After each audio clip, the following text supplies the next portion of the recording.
Y estamos aquí en estudio, mientras esperamos la entrada del juez, con Patricio Mas Bernard, quien también es abogado y experto en derecho tributario. Abogado, hay toda una encrucijada respecto de si se aplica o no a derecho esta posibilidad de una prisión preventiva, tomando en consideración los delitos, la connotación del caso, y me imagino yo que el juez debe estar bastante complicado en esta mañana, porque hay más allá de la ley, hay una presión mediática que me imagino que los jueces, por profesionales que sean, no están exentos. ¿Cómo está usted? Buenos días. Buenos días. Primero quisiera plantear cuál es mi visión respecto de mi rol profesional. Yo soy abogado, pero también soy doctor en Derecho. ¿Ya? Como abogado me dedico a lo que se dedica cualquier abogado, que es a defender partes, plantear posiciones estratégicas frente a la administración tributaria o a los tribunales de justicia. Pero también como doctor y como soy analista del sistema jurídico. ¿Ya? Dicho eso, hay que considerar varios asuntos, y yo creo que podría ser útil explicarle a la audiencia cómo opera el proceso para luego entender cuál puede ser la solución que dé el juez. ¿Ya? El proceso opera en diferentes partes. ¿Ya?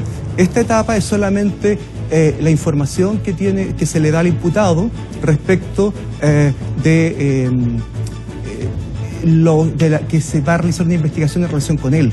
¿Ya? ¿Respecto de qué delitos? Exactamente, los delitos, la participación, pero no hay un debate sobre las pruebas específicamente. Exacto. ¿Ya? Esa es una etapa posterior. Entonces estamos en una etapa de presunciones y de conjeturas. Por supuesto, ahora para que la gente sepa, este procedimiento es la formalización de los cargos. Para eso hay medidas cautelares que son previas a esto. No estamos hablando hoy día, ni hoy tampoco se va a decidir la inocencia o culpabilidad de ninguno de los imputados. Incluso el juez va a tener que dar además un tiempo para la investigación, lo que también es un dato importantísimo para que vamos a conocer también en esta jornada. Va a dar medidas cautelares, tiempo de investigación, y luego posterior a esa investigación se va a realizar un juicio en donde efectivamente se van a aplicar penas o se va a tomar una sentencia con respecto a estos 10 imputados. Claro, porque se va a discutir la calidad de las pruebas, ¿ya? Y la pertinencia de las pruebas. Y sobre esa base, y luego que considerando las pruebas elegidas, se hace una evaluación de las pruebas y una interpretación, ¿ya?, respecto de lo que pudo haber sucedido. ¿Ya? Las visiones, ¿por qué son distintas? ¿Ya? Me gustaría tratar de explicarlo. Es porque... Sí, pero sí, expliquémoslo brevemente, porque estamos esperando que justo llegue el juez y tenemos unos 8 minutos para ver si alcanzamos a hacer la explicación completa. Es bastante preciso. Son teorías del caso. Se toman simplemente elementos de la realidad, y sobre esos elementos cada uno plantea una teoría que tiene que ser estratégica respecto de los intereses de su cliente, y el abogado debe conversar con su cliente cuál es la estrategia procesal. Entonces, por eso son totalmente distintas.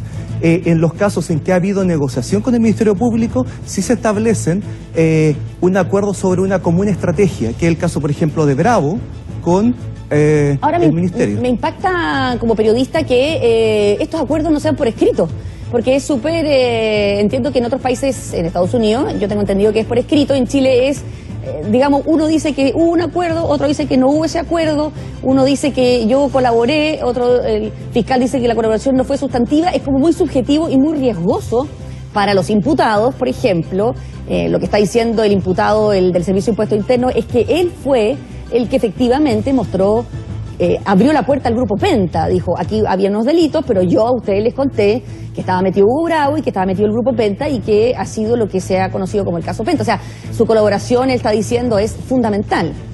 Yo creo que hasta este momento hay una subvaloración de los ilícitos que, al menos, de acuerdo a los indicios entregados, existen. Es decir, podrían plantearse delitos incluso más graves o consecuencias más gravosas. ¿Ya? Yo creo que ha sido bastante conservador el Ministerio Público. ¿Ya? Por otra parte, respecto de las negociaciones, hay un principio de buena fe de ambas partes, pero el principio de buena fe, y eso es lo complicado de escribirlo, de tenerlo por escrito, es que hay que plantear demasiados detalles. Los americanos están acostumbrados a hacer contratos muy detallados en que todos los elementos de buena fe se incorporan como normas, ¿ya? Un carácter ético, sí.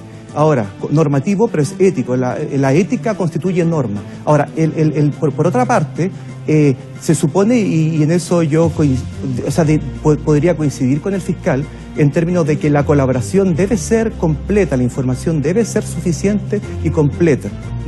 Y en este caso, que es lo que se reclama de los forward, se presenta ese problema de que no fue suficiente la información, por lo cual una de las partes no cumplió con el trato, y al no cumplir con este convenio, entonces el convenio se da por nulo. Bueno, vamos a volver al Centro de Justicia, donde está Carla Zunino, porque de ser garantizado, ser decidida la prisión preventiva, lo que ocurriría entonces es que estas personas, o al menos de los 5, alguno de ellos, tendría que pasar automáticamente a prisión. ¿Qué pasaría en ese caso, Carla, y por dónde van a ser llevados? Bien, retomamos el contacto, Mónica, aquí desde el Centro de Justicia. Ahora la información que conocemos es que de haber prisión preventiva en esta jornada, los imputados serían trasladados por un canal interno, por una vía interna aquí en el Centro de Justicia. Sabemos que pasarían a disposición de Gendarmería. Gendarmería podría entonces subirlos a carros especiales y llevarlos hasta el anexo Capitán Llaver, donde se ha dicho durante todos estos días que serían trasladados. Sin embargo, hay algunas informaciones que también señalan que podrían ir hasta unos módulos especiales que están habilitados en Santiago 1.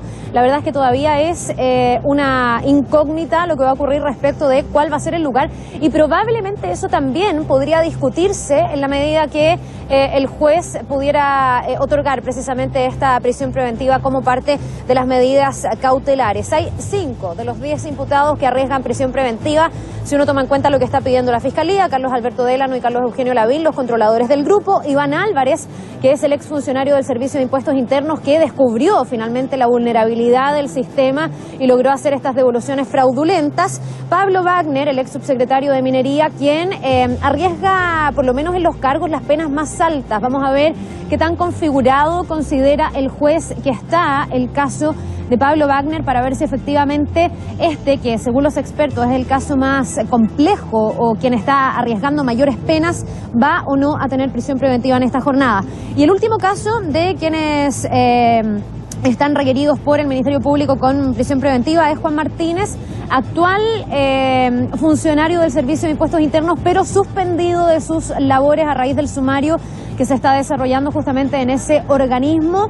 En su caso, uno de los argumentos de la Fiscalía fue que él era un riesgo para la investigación porque seguía en el ejercicio de su cargo y porque además podría tener claves que le darían acceso al sistema. Eso tuvo que ser luego aclarado y finalmente la Fiscalía reconoció que no contaba con la información de que él había suspendido ya sus funciones dentro del Servicio de Impuestos Internos y que por lo tanto no tenía el acceso a esas claves que ya se había dicho. Y ahí su abogado también ha señalado que eso pone en tela de juicio un poco los argumentos que ha entregado la Fiscalía. Para el arresto domiciliario hay 3 imputados arriesgando esa medida.